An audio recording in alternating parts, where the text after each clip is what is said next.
बिस्मिल्लाहिर्रहमानिर्रहीम, अस्सलाम वालेकुम। आज मैं बनाऊंगी करेले प्याज की सब्ज़ी, जो कि बिना कड़वाहट के हम बनाएंगे। तो करेले की कड़वाहट दूर करने के लिए मैं क्या करती हूँ, तो देखते रहिए वीडियो को। तो यहाँ पे मैंने 1 किलो करेले ले लिए हैं, जिनको मैंने अच्छे तरीके से काट लिया है। ये देखिए, मैंने छिलके बहुत ज़्यादा नहीं उतारे हैं, बस ऊपर ऊपर से जो जो ख़राब था, जैसे जैसे पीला पीला होता है, वो मैंने उतार लिया है।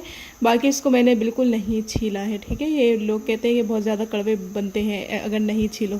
तो इंशाल्लाह आज जो मैं तरीका आपको बताऊंगी, आपके करेले बिल्कुल भी कड़वे नहीं बनेंगे। तो आइए, सबसे पहले इसके अंदर हम 1 चाय का चम्मच भर के नमक शामिल करेंगे। उसके बाद हम इसके अंदर हल्दी शामिल करेंगे। हल्दी इसलिए शामिल करेंगे 1 चाय का चम्मच, कि हल्दी से कड़वाहट करेले की जो है वो दूर होगी। तो नमक और हल्दी को अच्छे तरीके से इस तरह हम मसल मसल के करेलों पे लगाकर इसको आधे घंटे के लिए छोड़ देंगे, ठीक है जी। ये देखें, आधे घंटे के लिए छोड़ने के बाद ये नरम भी हो गए और इसका जो कड़वाहट है इंशाल्लाह वो भी दूर हो जाएगी। यहाँ पे मैंने पानी डाल दिया है, तो यहाँ पानी डाल दिया है। इसको फिर मैं अच्छे तरीके से मसल मसल के, बिल्कुल दबा दबा के इसको वॉश कर लूँगी इस तरीके से। ये देखें, पहले मसल लेंगे इसको अच्छे तरीके से, ताकि इसका जितना भी गंद कचरा है वो सब हट जाए। और यहाँ पे आपने दोनों हाथों से ऐसे बीच में रखना है करेले को और अच्छी तरह दबाना है। इससे क्या होगा कि इसका जो कड़वा पानी होगा वो सारा निकल जाएगा करेलों का। बहुत से लोग करते ये हैं कि इसको धूप में रख देते हैं, लेकिन धूप में रखने से भी करेले में कड़वाहट फिर भी रहती है। अच्छे तरीके से आप इसको मसल मसल के और दबाना है इस तरीके से, ताकि जितना भी गंदा पानी है इसका वो सारा निकल जाए, ठीक है। ये देखिए, मैंने यहाँ पे करेले अच्छी तरह निचोड़ लिए हैं। बहुत अच्छी तरीके से दबा दबा के जब आप निचोड़ेंगे ना, तो आपके करेले में इंशाल्लाह कड़वाहट बिल्कुल भी नहीं होगी। और आप लोग ज़रूर इस तरीके से एक बार करेले ट्राई करें, आपको फिर पता चलेगा कि ये कितनी ज़बरदस्त मैंने आपको रेसिपी बताई है। चलिए जी, यहाँ पे मैंने करेले को अच्छी तरीके से वॉश कर लिया है। इसके बाद यहाँ पे आ जाते हैं। 1 किलो अगर हम करेले लेंगे तो हम इसके अंदर आधा किलो प्याज शामिल करेंगे, ठीक है जी। यहाँ पर मैंने करेले वॉश करके रख दिए हैं उसी बाउल में। चलिए जी, इसके बाद यहाँ आ जाते हैं। तो यहाँ पे आधा किलो प्याज है, 4 से 5 टमाटर मैंने ले लिए हैं। प्याज मैंने बारीक बारीक चॉप कर लिया है चॉपर में। 4 से 5 टमाटर हैं, 5 टमाटर हैं मीडियम साइज़ के, और 1 लहसुन छील लिया था, उसको बारीक बारीक काट लिया है। और ये हरी मिर्चें ले लिए हैं। चलिए जी, सबसे पहले हम ऑयल को गर्म कर लेंगे। ऑयल गर्म करने के बाद इसके अंदर हम करेलों को फ्राई कर लेंगे। और फ्राई भी मैं कैसे करूँगी वो भी आप आगे देखते रहिए। बहुत से लोग करते हैं कि करेले को बहुत ज़्यादा ना फ्राई कर लेते हैं। बहुत ज़्यादा फ्राई भी नहीं करूँगी, आप लोग देखिएगा, लेकिन फिर भी इंशाल्लाह करेले मेरे बहुत ज़बरदस्त बनेंगे और बनते भी हैं। हमेशा मैं ऐसे ही बनाती हूँ। तो यहाँ पे ये देखें, करेले मैंने इस तरीके से फ्राई कर लिए हैं। बहुत ज़्यादा मैंने इसका जो कलर है वो डार्क नहीं किया है। लोग बिल्कुल ही इसको ब्लैक ब्लैक सा हो जाता है, बहुत ज़्यादा ब्राउन कर लेते हैं। ऐसा भी हम नहीं करेंगे। और इसको निकाल लेते हैं एक प्लेट में।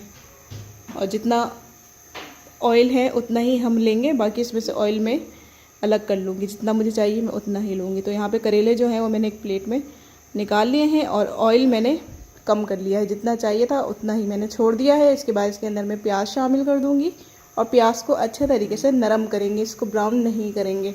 वैसे भी आजकल बहुत ज़्यादा गर्मी पड़ रही है, और कराची में तो वैसे ही बहुत ज़्यादा होती है। और इस तरह के मौसम में सब्जियां हो, लाइट लाइट खाना हो, जैसे दाल चावल हो गए, हैवी खाना कुछ भी नहीं खाया जाता।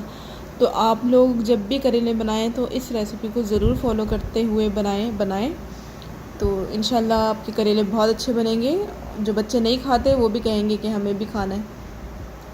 तो यहाँ पे प्याज को अच्छे तरीके से हमने नरम करना है, इसको डार्क नहीं करना, हल्का हल्का सा नरम कर देंगे। इसके बाद इसके अंदर हम लहसुन शामिल कर देंगे। बहुत से लोग क्या करते हैं, इसके अंदर लहसुन और अदरक भी डाल देते हैं, उसका भी इस्तेमाल करते हैं, लहसुन अदरक का। मैं अदरक नहीं शामिल करती, मैं खाली लहसुन काट के डाल देती हूँ। अगर मेरे पास पिसा हुआ हो तो मैं वो शामिल कर देती हूँ, अदरक मैं इसमें नहीं डालती।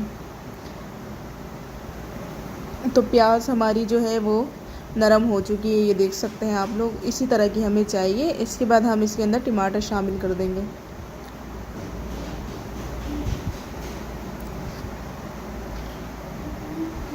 इसको अच्छे तरीके से हम भून लेंगे, ताकि टमाटर और प्याज अच्छे से भुन भी जाए और टमाटर गल भी जाए।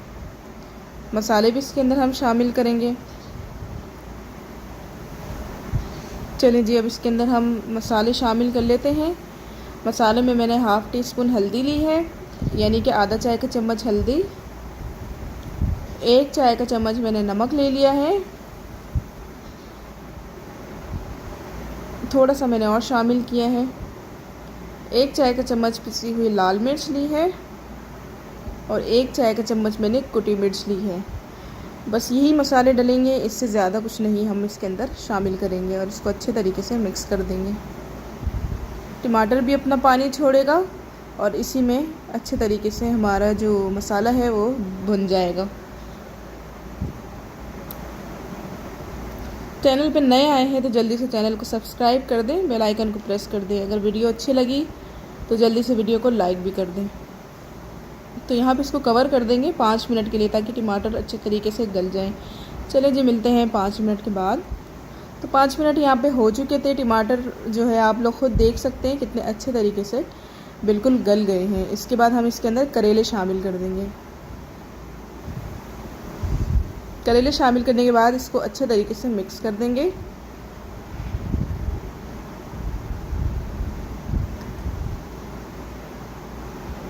यकीन करें, करेले मुझे बहुत पसंद हैं। बहुत से लोग करेले इसलिए नहीं खाते कि ये कड़वे होते हैं।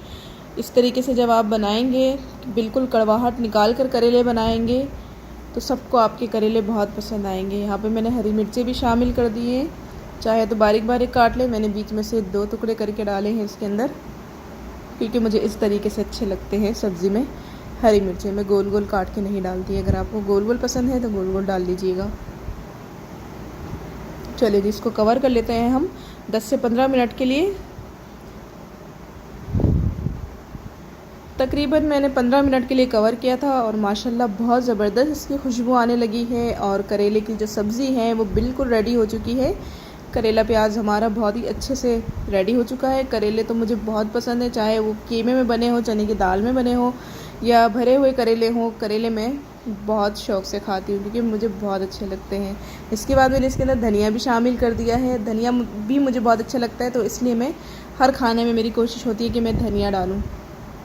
तो चलें जी, इसको डिश आउट करते हैं और जो इसकी जो फ़ाइनल लुक है माशाल्लाह आपके सामने है कि कितनी खूबसूरत है दिखने में, खाने में भी उतनी अच्छी थी। मिलती हूँ नेक्स्ट वीडियो में। अल्लाह हाफिज़।